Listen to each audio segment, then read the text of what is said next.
God, Country, Notre Dame. Not just a lofty motto etched in stone at the Basilica, a Notre Dame tradition of military service that runs deep.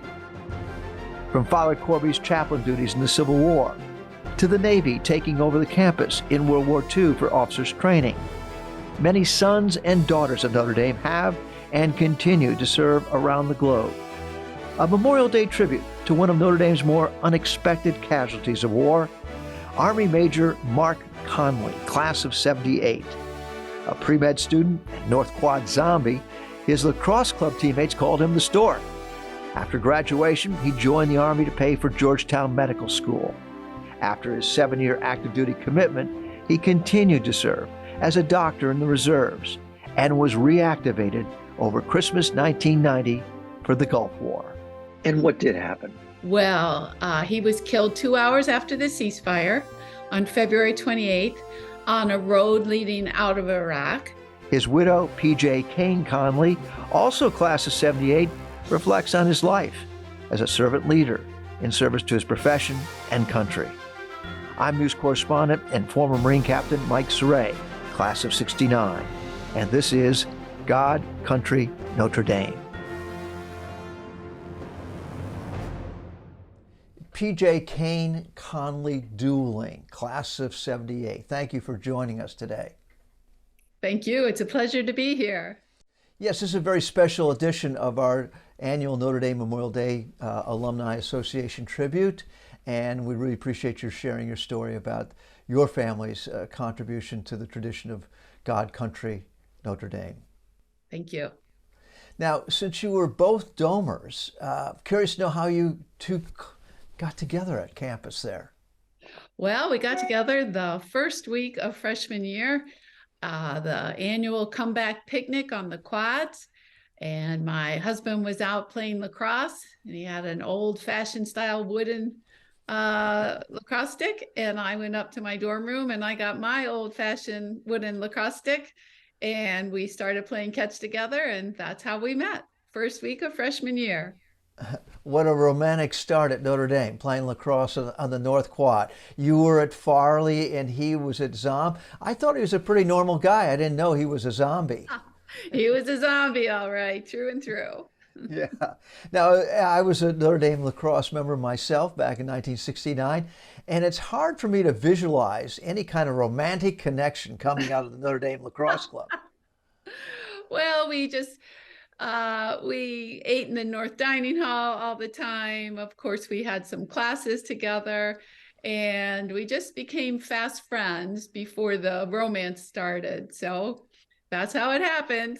But you were an active participant in Notre Dame lacrosse. You were working there as a scorekeeper and involved in all the... Scorekeeper, manager. I would warm up the goalies, shoot on them, that kind of thing. Now, Mark Connelly was also known as the Stork The Stork. The tall, gangly guy. Yes. And being from the Syracuse area, obviously lacrosse was very important to him. Oh, he loved it. It was totally in his blood. He went to Camillus High School near outside Syracuse, and lacrosse is just the sport up there. Mm-hmm. Now, also something that was very important to him was becoming a doctor. And at one point, he had to make a choice between his pre-med studies, which were very demanding, and continuing on with lacrosse. Yes, he did. And he chose the pre-med studies over lacrosse. That was after sophomore year. And he got down to business and studied even harder than he had been studying. Mm-hmm. Notre Dame Lacrosse has put out this book. It's a wonderful book. It's called God, Country, Notre Dame, and Lacrosse. And it's about this tradition of so many former lacrosse players going on to the military. Yes. Did that surprise you when you saw that in Mark's chapter in the book? Yes, it did surprise me quite a bit. I had not expected that. Mm-hmm. Must be something in the water there in South Bend, that this tradition carrying on of service from lacrosse and Notre Dame to the military. Yes, and in fact, when I was affiliated with the club while I was there at Notre Dame, the assistant coach was actually the ROTC captain, and he was the assistant lacrosse coach. So another little tie-in. Now, did Mark or you have any real strong family connections with the military? No, none whatsoever. No. And what was the thinking on campus now, 1974, 1978? Kind of a peaceful time. People not really thinking about wars. Yes, yes. Far different from the 60s. Hmm. And so, were many of your classmates in ROTC or thinking about military careers, or was it somewhat remote for the class of 78? I would say just a few. I remember an Air Force young lady living across the hall from me, and one of Mark's close friends was in Army ROTC. Hmm. And so, after school, he decided to go on to medical school. What was the motivation for going into the Army as well? Ah, yes. Well, Mark happened to get in one med school, Georgetown Med School, the most expensive in the country. And he needed a way to pay for it. And so he applied for one of the Army scholarships and he got it. So the Army paid for his med school and he did his residency in the Army. And then after that, we owed them 4 more years of service for the 4 years he was in med school. So residency plus med school, 7 years active duty. So you were married after he finished medical school and then promptly moved down? No, we were No? married after his first year of medical school, and we had our first child in medical school. Okay. So after medical school, then you go down to Fort Benning, Georgia, where I think you spent, what, 7 years total down at Fort Benning? Yes, yeah. We And lived on post, as they say, for 7 years. how was it for you making the adjustment to the military life?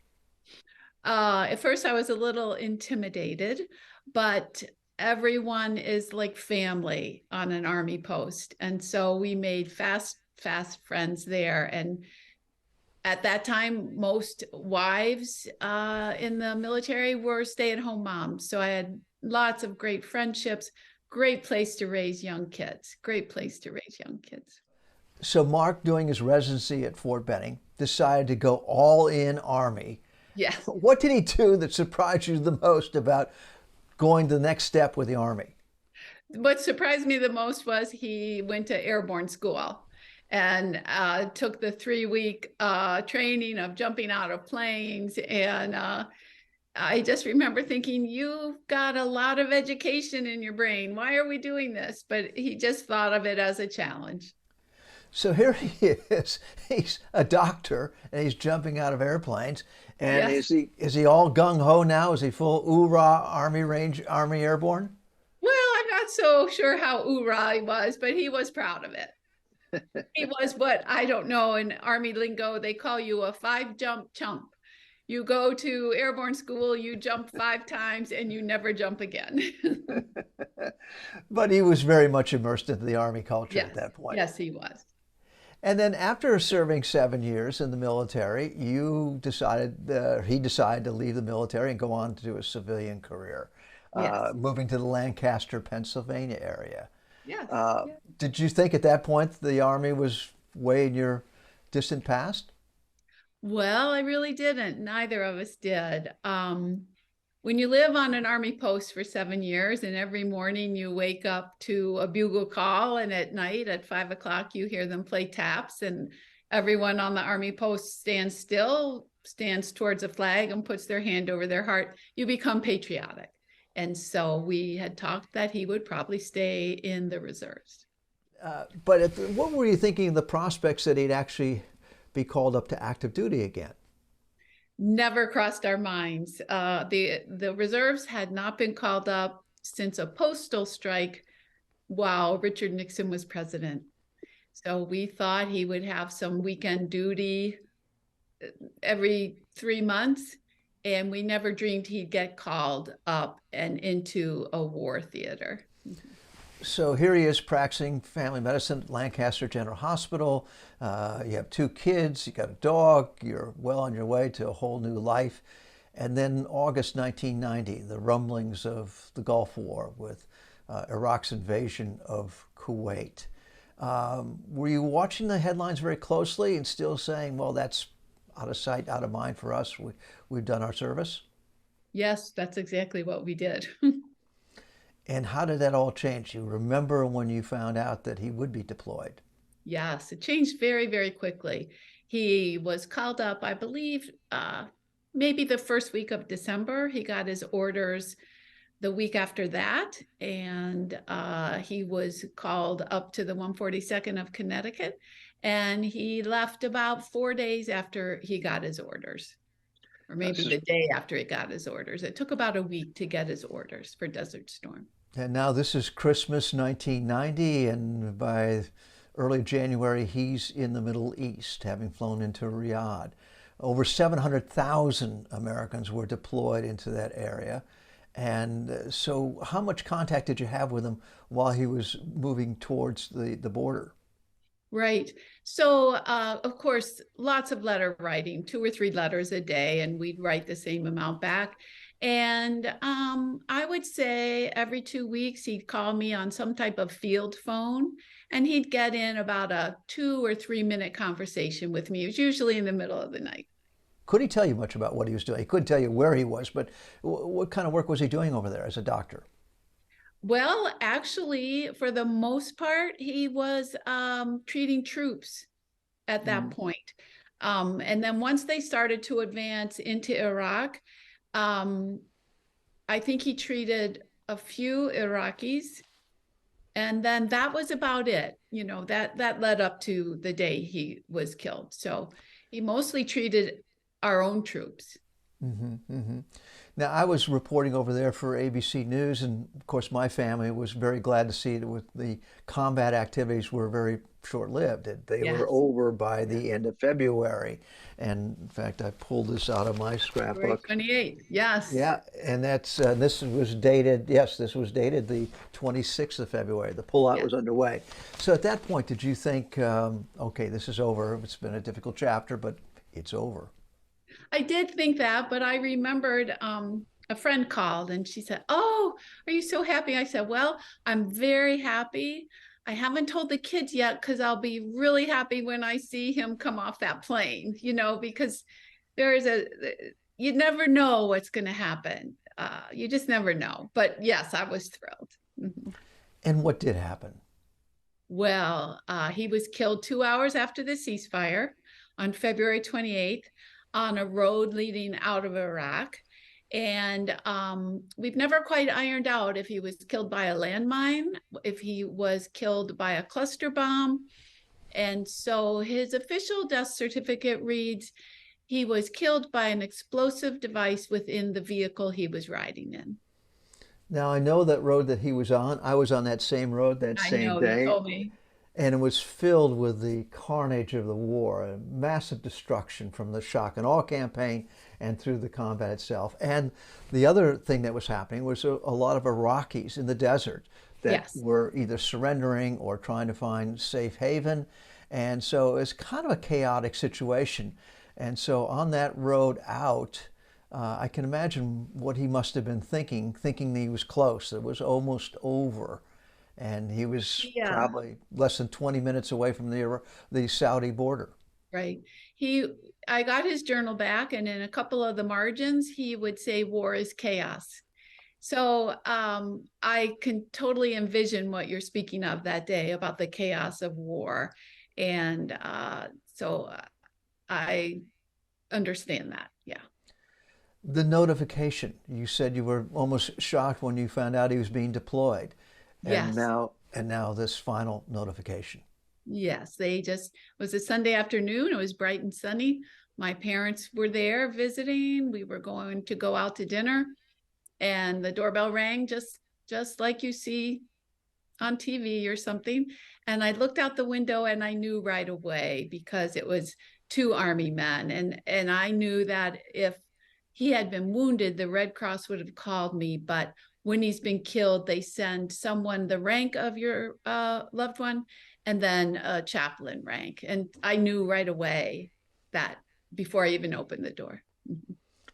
So that changed your family's life dramatically. Is it something that's still very much top of mind? Uh, I would say it comes in waves.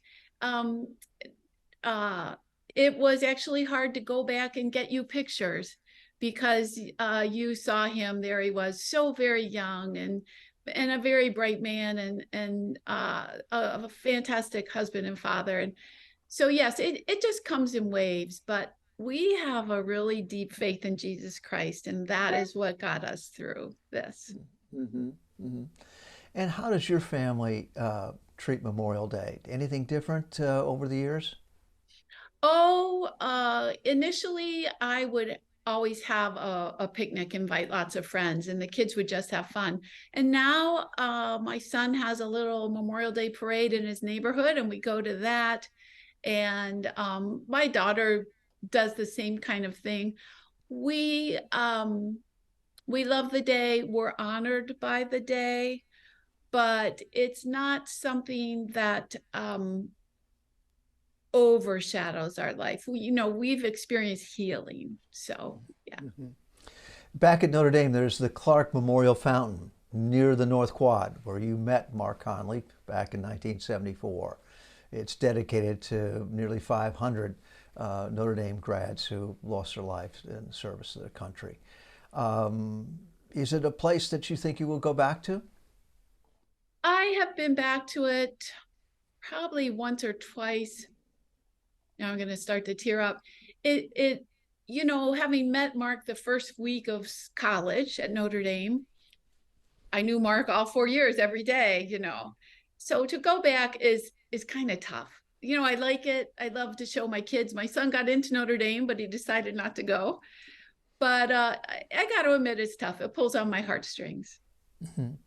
The Army has recognized your husband's contributions by naming a family health clinic after him in Fort Gordon, Georgia. Have you ever been to that?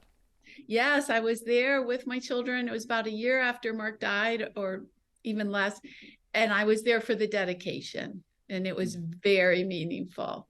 And he was also awarded a Bronze Star and a Purple Heart. So very meaningful. Do you think over the years, Americans and Notre Dame graduates' perceptions about Memorial Day have changed? Do you think they've become more attuned to what's going on, the sacrifices that are made by the people who've served? Hmm. Let me see. I think that I think that we have become more attuned. I think there was a time springing forth from the 60s where Memorial Day might not have been that popular of a day. Soldiers were not respected, veterans were not respected.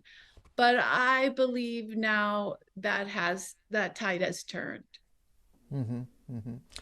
And, you know, I keep going back to this book. When I read through this book and I read the chapter about your husband, Mark, and I was so struck about his dedication and his service and how unlikely a person he would be to have lost his life in service of his Yeah, country. so unlikely. Yeah. And, well, PJ Kane Connelly Duling, thank you for contributing to our program this year, and more importantly, thank you for your family's contribution and service to the United States and the sacrifices that you have had to make because of that. And again, another very indelible chapter in God, country, Notre Dame, and lacrosse. Thank you. Thank you very much.